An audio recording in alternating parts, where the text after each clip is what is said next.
여러분, 한번 상상해 보세요. 만약 한 회사가 미래의약품, 차세대 디스플레이, 그리고 전기차 배터리, 이 세계에서 가장 뜨거운 세 가지 시장을 전부 다 석권하겠다고 나선다면 어떨까요? 오늘 우리가 살펴볼 IT 캠이 바로 그런 엄청난 도전을 하고 있습니다. 그래서 오늘 저희가 파헤쳐 볼 질문이 바로 이겁니다. 이 야심찬 계획, 과연 성공할 수 있을까요? 그 가능성을 지금부터 함께 들여다보겠습니다. 자, 그럼 이 어마어마한 계획, 도대체 어디서부터 시작된 걸까요? 모든 건 이 회사가 내건 거대한 비전, 바로 한국의 머크가 되겠다는 선언에서 출발합니다. 세계적인 제약, 화학 기업인 머크를 콕 집어서 목표로 삼겠다는 이 한마디에서 IT캠이 그리고 있는 미래의 스케일이 어느 정도인지, 또 이번 도전이 얼마나 무거운지를 짐작해 볼 수 있죠. 자, 그럼 본격적으로 한번 파고 들어가 보죠. IT캠을 이해하려면 먼저 이 회사의 핵심 비즈니스 모델인 CDMO가 뭔지 알아야 해요. 이게 뭐냐면 아이디어나 기술이 있는데 공장이 없는 회사들을 위해서 맞춤형으로 제품을 개발해주고 대량 생산까지 대신해주는 그런 서비스 플랫폼이라고 보시면 됩니다. IT캠이 쓰는 전략이 아주 흥미로운데요. 바로 바벨 전략이라는 겁니다. 한쪽 끝에는 이렇게 아주 안정적이고 수익성 높은 핵심 사업을 꽉 잡고 있는 거죠. 실제로 한번 보세요. 2024년 매출의 61%, 그러니까 절반 이상이 안정적인 제약 사업에서 나오고 있습니다. 이 부분이 바로 야심찬 도전을 뒤에서 든든하게 받쳐주는 현금 창출원, 캐시카우 역할을 하고 있는 겁니다. 이 사업부는 당뇨병 약처럼 꾸준히 수요가 있는 의약품의 핵심 원료를 만들어요.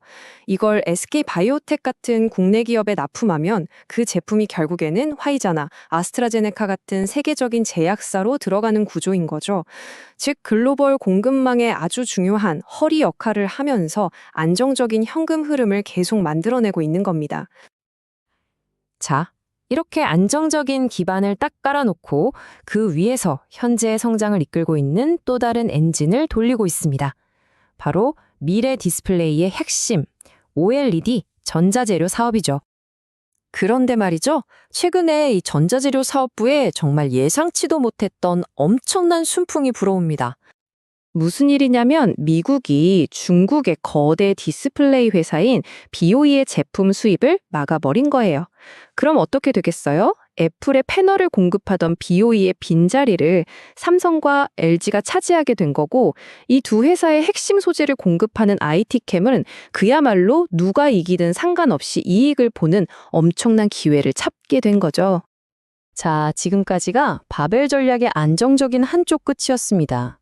이제부터가 진짜 재밌어집니다. 바벨의 반대쪽 끝, 즉 엄청난 리스크를 감수하는 대신 성공하면 그야말로 대박이 터지는 미래를 향한 베팅들을 한번 보시죠. 첫 번째 승부수는 바로 올리고니클레오타이드라는 최첨단 바이오 기술 분야로 뛰어드는 겁니다. 이름이 좀 어렵죠. 그냥 특정 질병 유전자만 골라서 공격하는 스마트 미사일 같은 차세대 의약품의 핵심 재료다. 이렇게 생각하시면 편해요. 이 시장이 매년 20% 가까이 성장하고 있고요. 무엇보다 IT캠이 원래 잘하던 화학 합성 기술을 그대로 쓸 수 있다는 점에서 아주 영리한 확장이라고 할 수 있습니다. 두 번째 베팅은 더 야심찹니다. 아주 중요한 소재를 우리나라에서 유일하게 생산하는 기업이 되겠다는 계획이거든요. 그게 바로 중수입니다. 이 물질은 OLED 디스플레이의 수명을 획기적으로 늘려주고 반도체 공정에도 쓰이는 핵심 소재인데요. 지금까지는 100% 수입에만 의존했어요. 그런데 IT캠이 특허 기술을 가지고 이걸 국내에서 유일하게 생산하겠다는 겁니다. 만약 이게 성공한다? 그럼 사실상 국내 시장을 독점하게 되는 거죠. 그리고 세 번째 베팅은 전기차 혁명의 심장, 바로 배터리 기술을 정조준합니다. 차세대 배터리의 가장 큰 숙제가 뭐였냐면요. 에너지 용량을 확 높일 수 있는 실리콘 음극재라는 게 있는데 이게 충전할 때마다 막 부풀어 오른다는 치명적인 단점이 있었어요.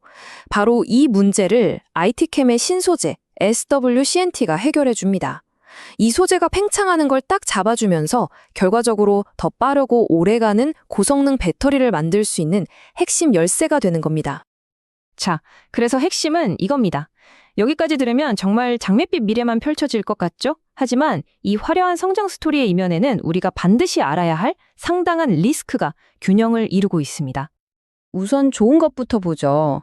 지난 3년간 매출이 가파르게 성장하면서 성공적인 턴어라운드를 보여준 건 분명한 사실입니다. 하지만 문제는 이 성장이 상당 부분 빚, 즉 부채를 통해 이루어졌다는 겁니다.